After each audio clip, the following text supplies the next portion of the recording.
Welcome back to Wheels on Wednesday. Tom Wheelahan, the former Tiger kicker, joins us. And Tom, we were both down in Atlanta, watched the SEC championship game. Great thing is the Tigers were there.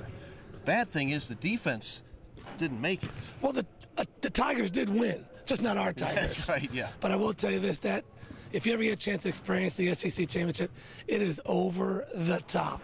But I thought our kids battled well. They're only down by a point at halftime. And you know what?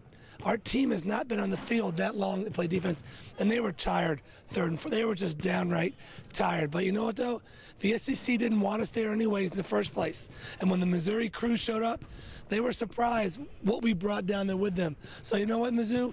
You just keep doing what you're doing. And Steckel, you keep doing what you're doing, because what you did brought us to the dance. Everybody has a bad night. Forget about it. Let's do it again next year. It was frustrating, though. Trey Mason ran all over the place. It never ended. Time after time, 59 points. You score 42, you probably should win a game.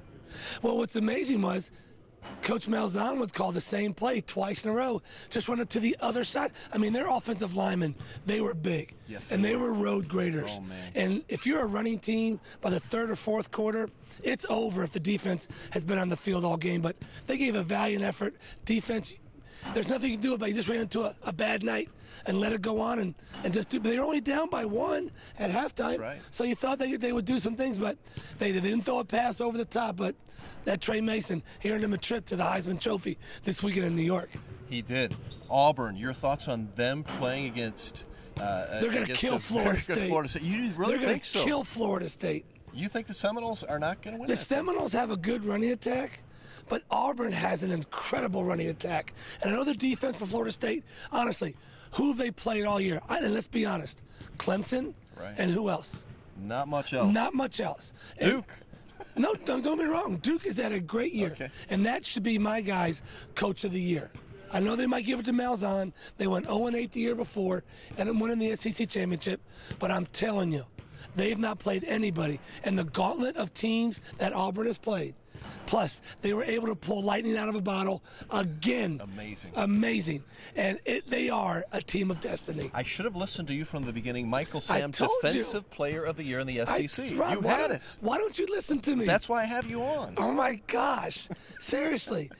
Call the hair store, put some more hair in your head, because all the noise is coming out of your brain.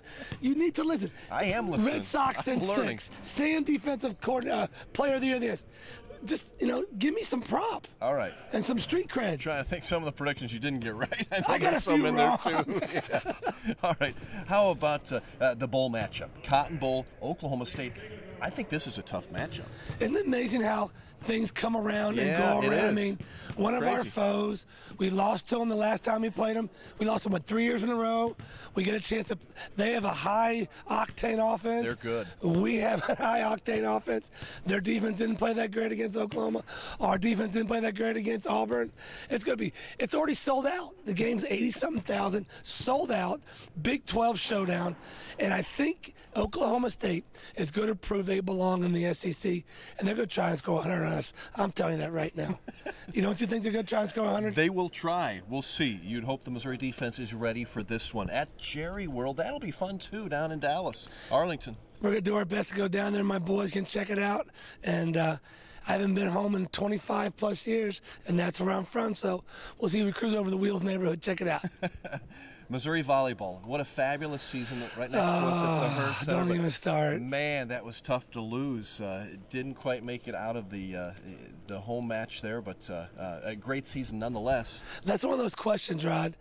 Do you hope you lose a set before you go into the tournament?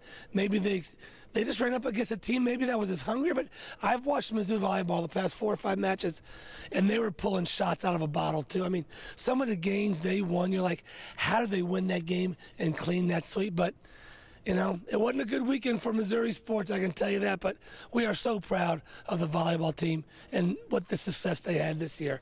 So now we move into basketball. We're here at Mizzou Arena. Tiger basketball now back in the top 25. Big win over UCLA on Saturday. That was a huge win over UCLA on Saturday. We went out to Westwood last year, lost to UCLA. They're 9-0, which is great. You want to win all your pre-conference games. And we come back from Christmas break, you know what? You got the SEC. But if you're watching this team, Rod, they're starting to throw down the ball low. feed the wolves a little bit, kick it out, shoot some threes. I like to see Ernest Ross drive it to the goal a little bit more, but Tony Clarkson's taking over the top, and the team is starting to gel just a little bit. Not as much as I want, but just a little bit. This is finals week. As a former athlete here at the University of Missouri, this was tough for you, wasn't it, to balance the academics and the athletics? It was just more time to chase the ladies. You only had 1 or 2 tests a day, and you have no football practice. And with freedom comes responsibility, and I didn't have a lot of that when I had my freedom, so I barely got by. But your grades were all straight. 3.0 grade point average. Okay, that's not bad. They were a lot higher during the football season. Yeah. And then the second semester, kind of flatline C's because I had some free time on my hands. All right, and right now you're teaching at the local elementary school. That's and right. The unit this week is? Next 3 weeks is dancing. Oh, 3 weeks. We're doing line dancing. We're doing electric slide, cha-cha slide, La Raspa, some folk dances. So, Rod, you ought to come on down, you and TJ. I will teach you some dances, and we'll go from there.